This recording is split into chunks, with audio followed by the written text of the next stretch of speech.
Hi everyone, how are you all. So आज हम लोग एनिमल हस्बेंड्री का देखने वाले हैं कि एनिमल हस्बेंड्री में कौन कौन सी चीज़ इंपॉर्टेंट है, कौन कौन से टॉपिक्स, कौन कौन से सब टॉपिक्स। ठीक है, देखिए एनिमल हस्बेंड्री जो है ना वो बहुत ज़्यादा डाइवर्स हो जाता है। ठीक है, एनिमल हस्बेंड्री ऐसा नहीं है कि इसमें आप कुछ चीज़ें हैं, कुछ सिग्निफाइंग चीज़ें हैं और उन्हीं चीज़ों को पढ़ के हम उसके टॉपिक्स, उसके सब टॉपिक्स को पढ़ के हम क्वेश्चंस कर लेंगे। ठीक है, बहुत डाइवर्स हो जाता है। तो आपको क्या है ना कि प्रीवियस नॉलेज और previous year questions, previous year books और बहुत सारे कंपाइलेशन को करके मैंने लगभग 6-8 सालों के क्वेश्चंस को देख के A4 के, नाबार्ड के एक अच्छे से एक अच्छा सा फ्रेम किया है। यहाँ पे आप देख सकते होगे एक बहुत अच्छा फ्रेमिंग किया है जिसमें आपको IBPS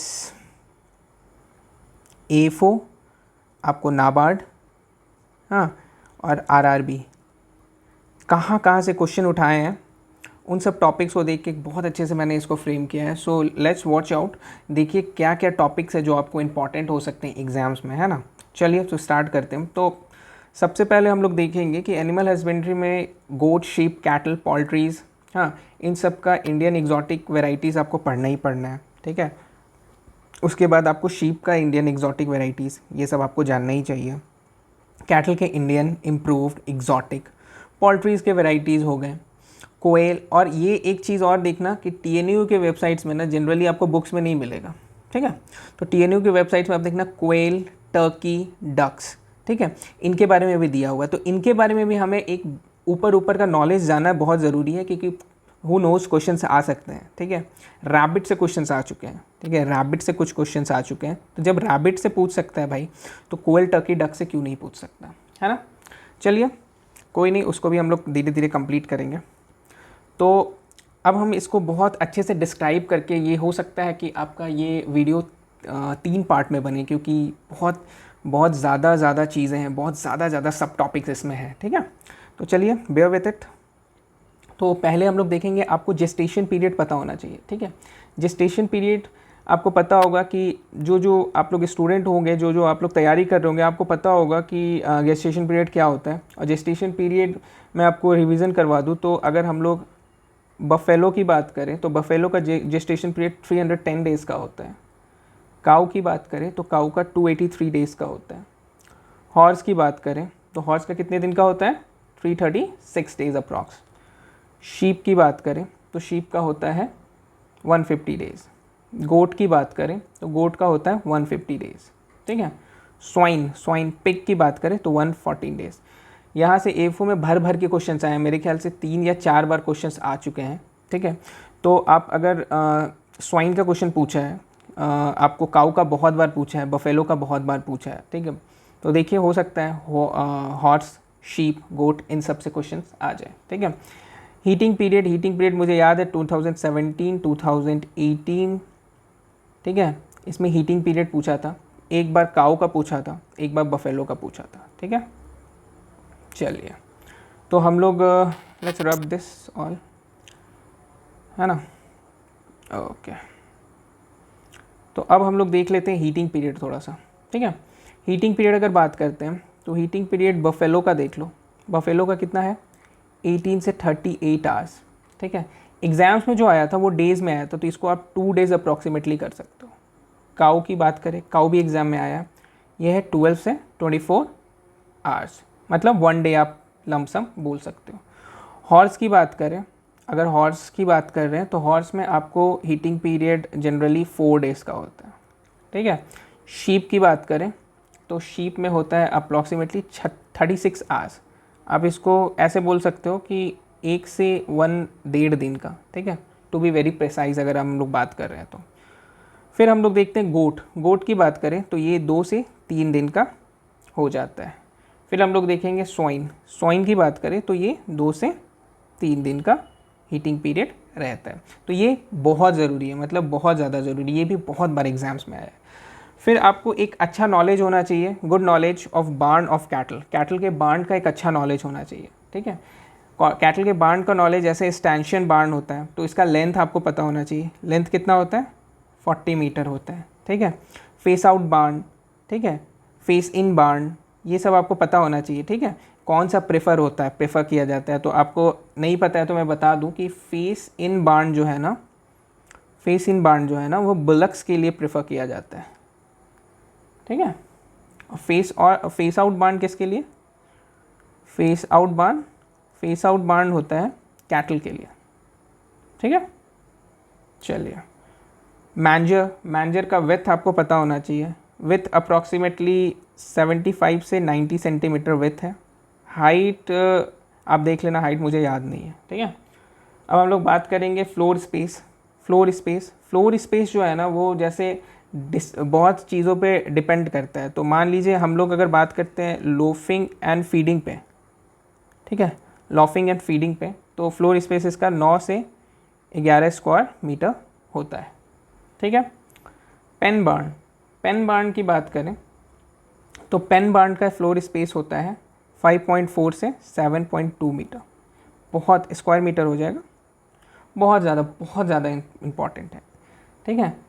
आपको बुल शेड का एवरेज साइज़ कितना होता है? बुल शेड का अगर एवरेज साइज का बात करें तो 180 स्क्वायर मीटर, ठीक है। ट्रैप नेस्ट क्या होता है? ट्रैप नेस्ट होता क्या है? ये टर्म्स आपको पता होना चाहिए कि अगर पूछ दिया ट्रैप नेस्ट क्या होता है तो आपको पता होना चाहिए। It use to determine total number of egg laid by each bird in 12 month, ठीक है, 12 मंथ में, ठीक है, एग इन टोटल, ठीक है, led by bird led by bird, ठीक है। 12 मंथ में टोटल एग बर्ड जो दे रहे हैं, ठीक है, उसको डिटरमाइन करने के लिए एक नेस्ट बनता है, उसको बोलते हैं ट्रैप नेस्ट, ठीक है। फिर आपको पता होना चाहिए ब्रीडिंग सिस्टम, ठीक है। ब्रीडिंग सिस्टम में क्या होता है? ब्रीडिंग सिस्टम में आप देखोगे इन ब्रीडिंग होता है और आउट ब्रीडिंग होता है, ठीक है। अगर क्लोज ब्रीडिंग और लाइन ब्रीडिंग हो रहा है तो वो इन ब्रीडिंग के अंदर आता है, ठीक है। लाइन ब्रीडिंग क्या करता है? लाइन ब्रीडिंग के लिए मैं कुछ लिखवा दूँ, प्रमोट यूनिफॉर्मिटी प्रमोट करता है, ठीक है, ऑफ कैरेक्टर, ठीक है। नेक्स्ट होता है क्रॉस ब्रीडिंग, आउट ब्रीडिंग में क्या क्या होता है? आउट क्रॉसिंग और क्रॉस ब्रीडिंग डिफरेंट स्पीसीज़ के लिए होता है। अगर ब्रीड हो रहा है डिफरेंट स्पीसीज़ के साथ ना तो उसको क्रॉस ब्रीडिंग बोलते हैं, ठीक है। नेक्स्ट देखेंगे हम लोग ग्रेडिंग अप क्या होता है? ग्रेडिंग अप क्या होता है कि ग्रेड अप करना, मतलब किसी चीज़ का ग्रेड जो है ना उसको ऊपर करना, ग्रेडिंग अप एग्जैक्टली क्या होता है? It's transform non breeding describe population into pure breed. Non breeding जो होता है, नॉन ब्रीडिंग डिस्क्रिप्ट पॉपुलेशन जो है ना उसको convert it into pure breed में कन्वर्ट करने के टेक्निक को नॉन ब्रीडिंग डिस्क्रिप्ट पॉपुलेशन, जो कि बहुत नॉर्मल से पॉपुलेशन है, उसको मैं उसको मैं एक अच्छे ब्रीड के साथ क्रॉस करवा के उसका जो ब्रीडिंग पावर और उसका हेल्दीनेस है, उसके जो मिल्किंग कैपेसिटी उसको बढ़ा देना, ठीक है। इट्स कॉल्ड ग्रेडिंग अप, ठीक है। नॉन ब्रीडिंग डिस्क्रिप्ट पॉपुलेशन को कन्वर्ट करते हैं प्योर ब्रीड में, ठीक है। चलिए नेक्स्ट देख लेते हैं कैटल डिजीज़ के बारे में। कैटल डिजीज़ आपको जानना बहुत ज़रूरी है, जैसे कि बैक्टीरियल डिजीज़ कौन है, वायरसेस कौन है, प्रोटोजोआ कौन है, फंगस कौन है, इसमें डिफरेंसेस होना पता रहना आपको बहुत ज़रूरी है। जैसे कैटल में आपको आ जाता है एंथ्रेक्स, टीवी, बीक्यू, मैस्टिसिस, ठीक है। अब एंथ्रेक्स क्या है, टीवी क्या है, बीक्यू क्या है, मैस्टिसिस क्या है, ये आपको पता होना चाहिए, ठीक है। वायरसेस में देख लीजिए एफएमडी, रिंडरपेस्ट, हाँ, तो आपको एफएमडी और रिंडरपेस्ट के बारे में भी आपको पता होना चाहिए डिटेल में। प्रोटोजोआ को बोलते हैं ट्राइपैनोसोमा, ठीक है, और इसको सुर्रा डिजीज़ भी बोलते हैं, ठीक है। तो बोलेगा सुर्रा डिजीज़ किससे होता है, तो प्रोटोजोआ से होता है, ये आपको पता होना चाहिए। फंगस में रिंगवॉर्म, ये तो इंसानों में भी होता है, जानवरों में भी होता है, तो ये आपको पता होना चाहिए। फिर हम लोग देखते हैं काफ मैनेजमेंट में अर्ली मैनेजमेंट देख लेंगे, फीडिंग देख लेंगे, ठीक है। इसमें हम लोग को पता होना चाहिए कि काल्विंग बॉक्स जो है ना वो 100 से 150 स्क्वायर फीट का होता है, देखिए ये सब चीज़ें जो है ना बहुत इंपॉर्टेंट है, और ये सब चीज़ें मतलब एग्ज़ाम में आई हुई हैं। आइसोलेशन बॉक्स जो है ना वो 150 स्क्वायर फीट का होता है, ठीक है। ये सब आपको बहुत ज़रूरी है, बहुत ज़्यादा। जैसे कवर्ड स्पेस ऑफ काफ, हाँ, कवर्ड स्पेस ऑफ काफ आपको पता होना चाहिए, ठीक है। बुलक शेड्स आपको पता होना चाहिए, बुलक शेड्स 150 स्क्वायर फीट का होता है, ये सब आपको पता होना चाहिए। बैलेंस राशन आपको पूरा पता होना चाहिए, उसका पूरा डिटेलिंग होना चाहिए। कंसनट्रेट्स, रफेजेस, ये मैंने विजय सीरीज़ में भी कुछ कुछ करवा रखा है, कितना कंसनट्रेट कितना रफेजेस चाहिए, तो उसको आप बहुत डिटेल में अच्छे से कर लेना। Oestrus cycle, proestrum, oestrum, metoestrum, dioestrum, one of the most important, ये सब आप एकदम मत छोड़ना, ठीक है। It's very very important. Proestrum किसको बोलते हैं, ओइस्ट्रम किसको बोलते हैं, मेटोइस्ट्रम किसको बोलते हैं, डाइस्ट्रम किसको बोलते हैं, कितने कितने दिनों का ये होता है, ठीक है, इसका और कौन सा नाम है, ये सब आपको पता होना चाहिए, ठीक है। चलिए नेक्स्ट हम लोग आते हैं पोल्ट्री में, ठीक है। पोल्ट्री को बहुत डिटेल में हम लोग इसमें कवर किए हैं, ठीक है। पोल्ट्री बहुत इंपॉर्टेंट है, बहुत डिटेल में कवर किए हैं, तो इसको आप देख लेना बहुत अच्छे से। देखिए कारी जो है सेंट्रल एवियन रिसर्च इंस्टीट्यूट कब बना, ये आपको पता होना चाहिए, ये क्वेश्चन आया है। IVRI, ये क्वेश्चन आया है, इंडियन वेटनरी रिसर्च इंस्टीट्यूट कब बना है, कहाँ है, ठीक है। कारी जो है CARI इज़्ज़त नगर में है, हाँ, इज़्ज़त नगर में है, और ये बना कब है, 1979 को, ठीक है। और IVRI जो है वो 1889 को बना है, ठीक है, ये भी इज़्ज़त नगर में, ठीक है। नेक्स्ट हम लोग बात करेंगे ब्रीड्स की, किसकी ब्रीड्स की, पोल्ट्री के, ठीक है।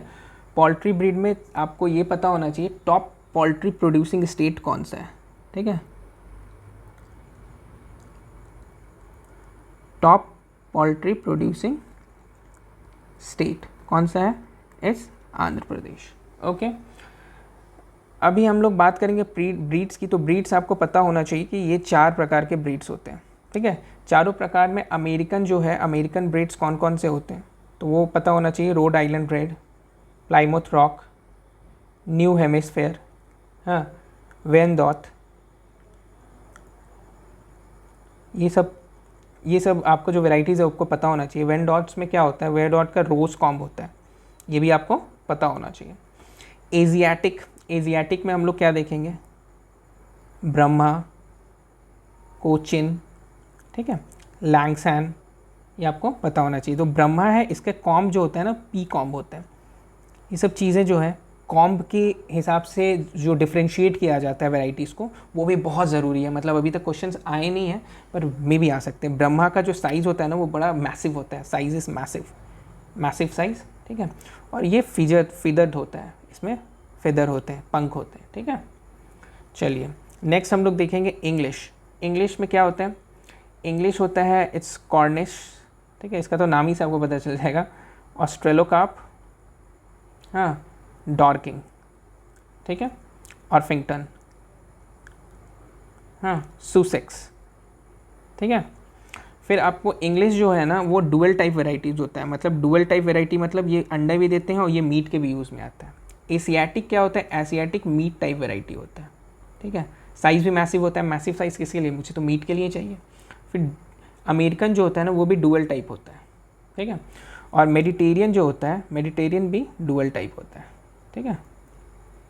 मेडिटेरियन में क्या क्या आ जाता है, लेगहॉर्न, मिनोरका, एनाकोना, ठीक है, एंडलिज्म, है ना, ये भी एग टाइप सॉरी, ये मेडिटेरियन जो है ना वो एग टाइप होता है, ठीक है, एग टाइप होता है, ठीक है। चलिए नेक्स्ट हम लोग देख लेंगे डिफ्रेंशिएट करना egg type meet egg type chicken कौन कौन से होते हैं। जैसे लेगहॉर्न, ठीक है, leghorn, मिनोरका, let me rub it, सबको रब कर दूँ अच्छे से, इससे क्या होगा, लिखने में थोड़ा आसानी होगा, आपको भी देखने में बहुत आसानी होगा। वेट अ मिनट,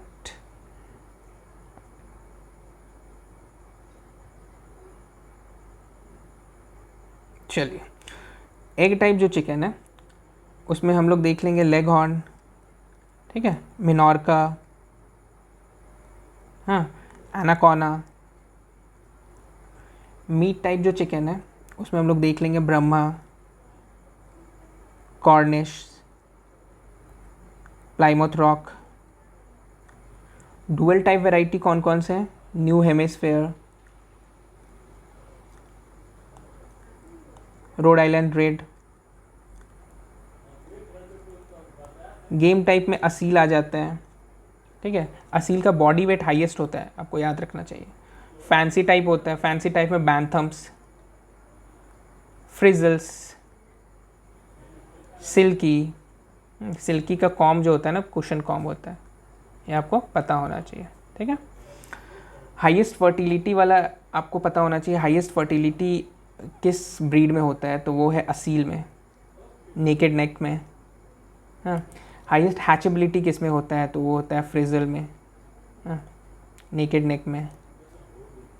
आपको लोएस्ट फर्टिलिटी किस में होता है? लोएस्ट फर्टिलिटी कड़कनाथ में होता है। कड़कनाथ मुर्गे के आप नाम सुने होंगे, ठीक है। ये सब आपको पता। अब हम लोग बात करेंगे प्योर इंडियन ब्रीड्स की। प्योर इंडियन ब्रीड्स में अगर बात करें तो उसमें असील, बुसरा, कड़कनाथ, चित्तगोंग आ जाता है। कड़कनाथ के बारे में बहुत बार एग्जाम में आया है। कड़कनाथ एमपी में होता है, ब्लैक मीट होता है इसमें। हार्ड, मेरे ख्याल से आपको सबको पता होगा ये बात, ठीक है। इसको काला मासी भी बोलते हैं।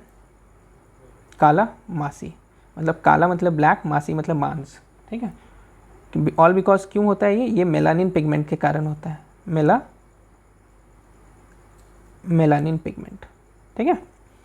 आपको असील जो है, असील छत्तीसगढ़ में पाया जाता है। छत्तीसगढ़, उड़ीसा, आंध्र प्रदेश। आपको जो बुशरा है, बुशरा आपको पाया जाता है गुजरात में, गुजरात, महाराष्ट्र, ठीक है। चित्तगोंग जो है, चित्तगोंग मेघालय, नॉर्थ ईस्ट में, हाँ, मेघालय, त्रिपुरा में पाया जाता है, ठीक है।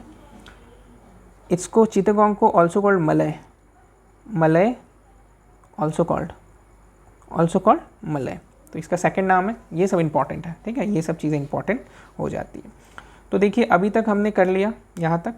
अब हम लोग एग से है ना नेक्स्ट वीडियो में करते हैं, ठीक है। एग से नेक्स्ट वीडियो में करते हैं, तो उससे क्या होगा, वीडियोस बहुत ज़्यादा हैवी, बहुत ज़्यादा बड़ा नहीं होगा। अभी थोड़ा लंबा है, पार्ट 2 इसका करते हैं। पार्ट 2 में हम लोग एग का करते हैं, है ना। चलिए, thank you so much, bye bye.